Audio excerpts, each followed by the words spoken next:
You're 22. Your net worth is $2,300. Not because you're behind, because you just started.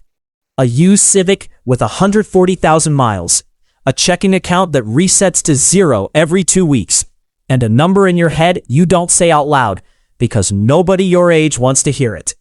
Median net worth at 22 is actually negative. Student loans see to that. You're ahead just by not owing anyone anything. You don't feel ahead. You feel like everyone else already knows something you don't.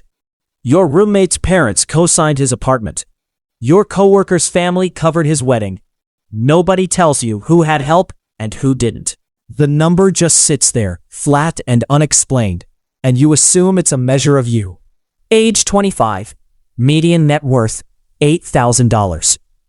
You have a coworker, call him Tyler, who leases a car he can't afford and posts about it like it's an achievement.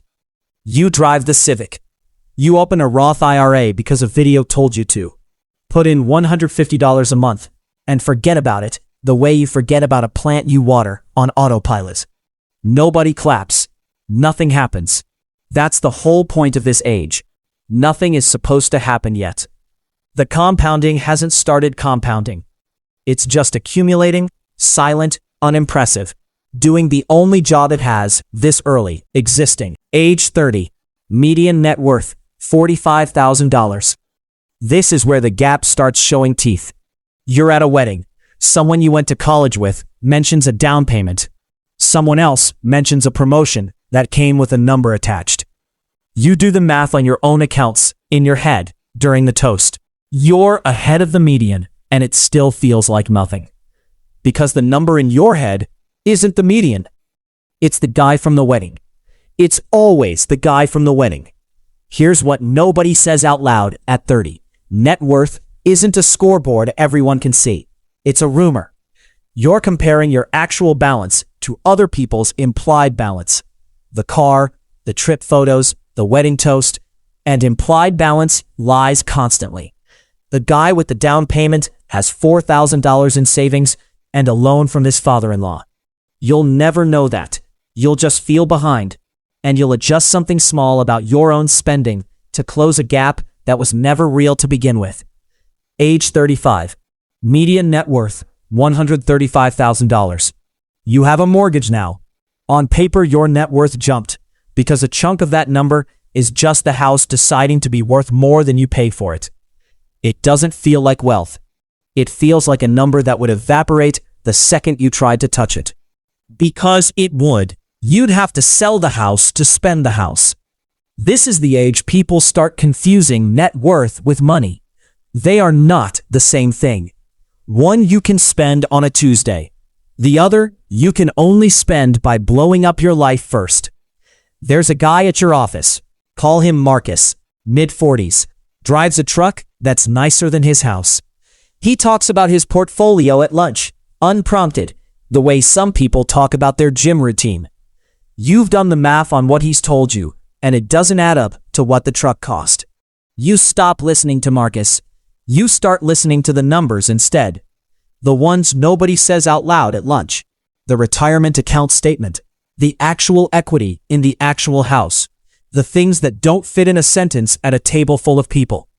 Age 40. Median net worth, $250,000. This is the age the ratchet starts running, whether you notice it or not. The house is bigger. The car is nicer.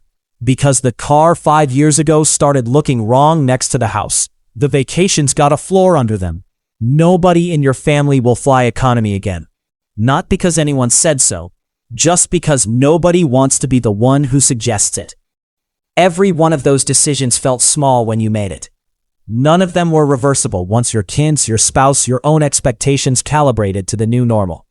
You don't notice the ratchet clicking forward. You only notice years later that going backward would feel like failure.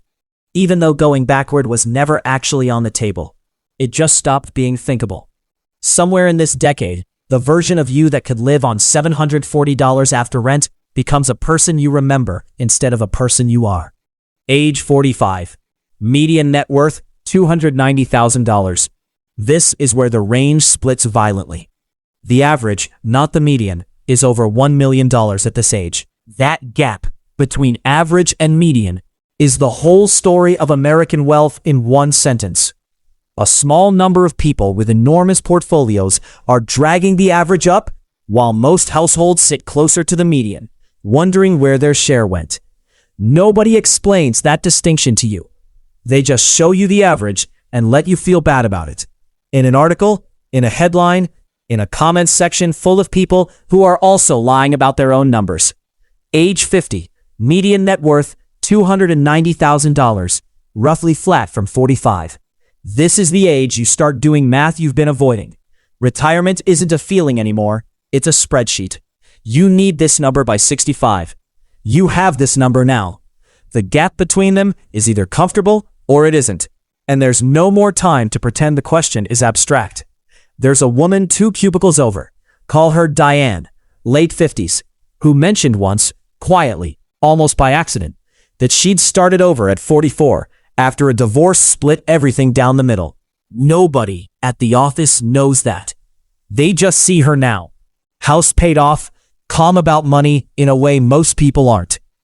The number tells you nothing about the story underneath it. It never does. Diane isn't ahead because she was lucky. She's ahead because she started the ratchet moving the other direction, and nobody was watching closely enough to stop her. Age 55. Median net worth, $290,000. Same number as 45, same number as 50. A full decade where the median household barely moves, even as expenses keep climbing. This is the quiet crisis nobody names on a podcast. The middle isn't falling behind because of one bad decision. It's falling behind because staying flat for 10 years, while the cost of everything else compounds, is itself a kind of losing. You don't feel the loss as a single event. You feel it as a low hum underneath every grocery run, every insurance renewal, every year the number on the statement looks almost exactly like it looked the year before. Age 60. Median net worth, $300,000. You're supposed to have somewhere between 6 and 8 times your annual salary saved by now, according to every retirement calculator you've ever half-read. Most people don't. Not because they didn't work hard, because the ratchet ran the whole time in the background, and every click forward quietly ate the difference between what they earned and what they kept.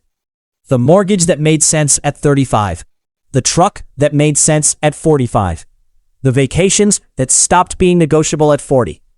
None of them were reckless on their own. Stacked over 25 years, they were the whole story. Age 65, median net worth, $410,000. Retirement age and the number that's supposed to carry you for 20, maybe 30 more years. Run it against a 4% withdrawal rate, the number financial planners actually use, and $410,000 gives you about $16,400 a year. Add Social Security. It's survivable.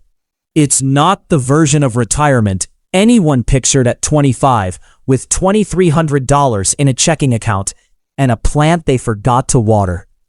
Here's the uncomfortable part. The part nobody puts in the thumbnail. Net worth by age was never really about age. It was about which decade the ratchet started running in your life, and how many years you let it run before you noticed. The people who end up ahead at 65 aren't always the ones who earned the most. They're the ones who kept their number private the longest, who never let the wedding toast, the truck in the parking lot, or the neighbor's implied balance set the floor for what they had to spend to feel normal. You're the one holding your number right now. Nobody else can see it. That's not a disadvantage. That's the only real advantage you've ever had.